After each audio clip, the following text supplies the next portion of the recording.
তাকান, আপনি এদিকে তাকান। কেন মেরেছেন আপনার ছেলেকে? কেন মেরেছেন?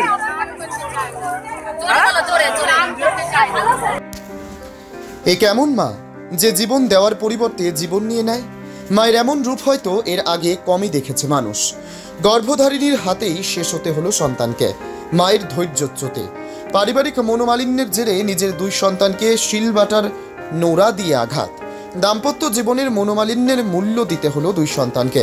এক সন্তান আর নেই, অন্যজন অসুস্থ অবস্থায় চিকিৎসাধীন হাসপাতালে। গতকাল বুধবার বিকেলে গর্ভধারিণী মায়ের হাতে শেষ হতে হলো এক শিশুকে। নাম অর্ঘ্যদেব মজুমদার।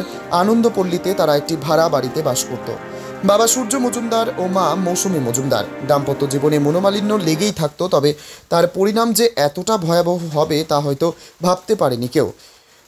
দুই দুধের সন্তান কান্না করতে করতে মাকে জড়িয়ে ধরতে গেলে পারিবারিক মনোমালিন্যের জেরে হাতের সামনে নোড়া পেয়ে মা আঘাত করে তার দুই সন্তানকেই। সাথে সাথে লুটিয়ে পড়ে তারা। প্রতিবেশীরা হাসপাতালে নিয়ে যায়। একজনের শারীরিক অবস্থার অবনতি হলে বহরমপুর হাসপাতালে পাঠানো হয়। চিরবিদায় নেয় এক ছেলে এবং আর এক ছেলে ভর্তি আছে বহরমপুরে। বাচ্চাদের মা অর্থাৎ মৌসুমী মজুমদারকে বৃহস্পতিবার পাড়ার লোক ধরে পুলিশের হাতে তুলে দেয়।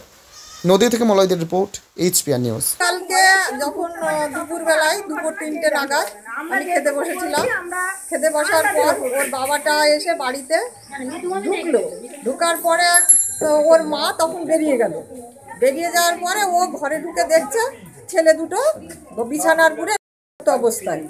তখন ও ছেলে দুটোকে তখন বাইরে এসে ফোনে চিৎকার করে বলছে আমার ছেলে দুটোকে মেরে ফেলেছে, আপনারা আসেন কেউ।